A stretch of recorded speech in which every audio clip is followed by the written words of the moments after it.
Good afternoon. I'm so excited to be here again with a new episode of Having Tea with Gregg C. This afternoon I'm drinking a cup of oolong tea, supposed to help with my metabolism and also just make me feel really good. So, inevitably, conversations when people reach out to me is, Gregg, what's going on in New York City right now, right? How's the market?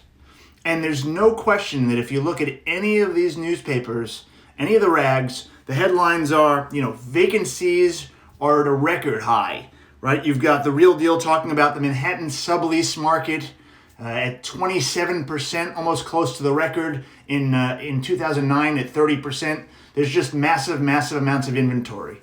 So I wanted to give you some perspective today because there was a really interesting quote that I heard from my friend Rachel Haskell this week that I felt like encapsulated where we are right now in the market. And it was a quote from Sun Tzu. And it was, in the midst of chaos, there is also opportunity.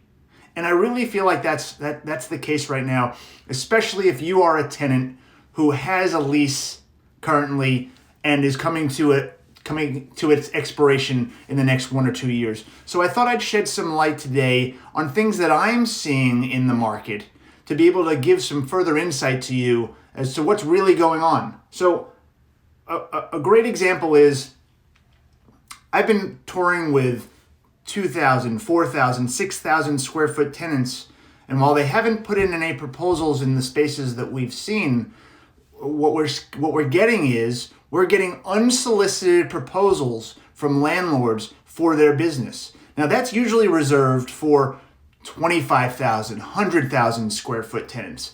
But to think that we're actually getting unsolicited proposals for 2,000 and 5,000 square foot tenants is really unheard of for this cycle, and indicative of the fact that landlords really want to do whatever they possibly can to win business.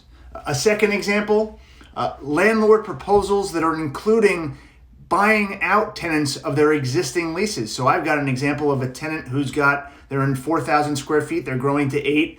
They've got 2 years left on the lease, and the landlords reached out to the tenant, an unsolicited proposal again, saying, in addition to all of the other concessions that we're going to give you, we're also going to give you a rent credit for the remaining lease term on your existing lease so that you don't have to worry about subleasing your space.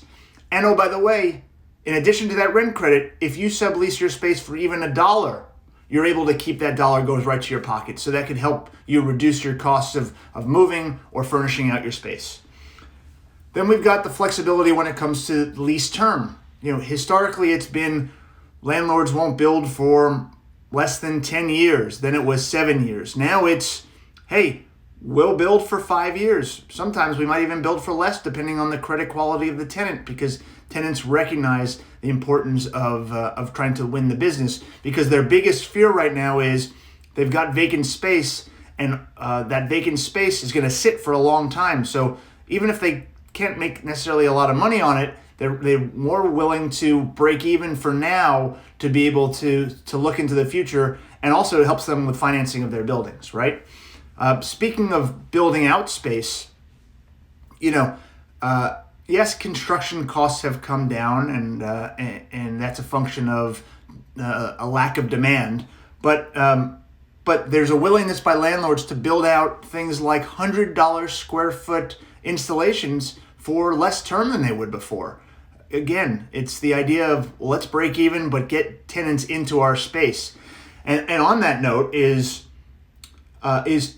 landlords are going to do, and we're seeing it, landlords are doing whatever they possibly can to keep the tenants that they currently have. So you want to talk about leverage in the market, and leverage used to be reserved for only the largest of tenants.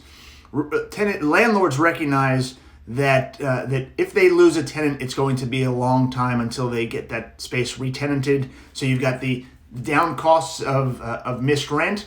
You've also got the risk of getting a new tenant who you don't necessarily know a lot about and what kind of tenant they're going to be. And then there's the idea of, okay, how much money is it going to cost them out of pocket to get the space ready to be re-tenanted? They're trying to preserve capital right now, and this risk of losing a tenant means that they are reaching above and beyond to maintain the tenancy that they have.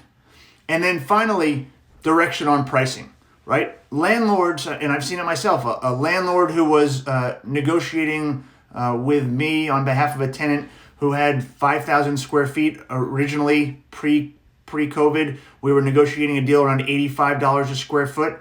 And now they've come back to us and we've agreed to a deal at 60, actually it's $59.50 a square foot. To see that dramatic a fall from mid 80s to $60 a square foot, that's 25%. That's really happening in the market right now.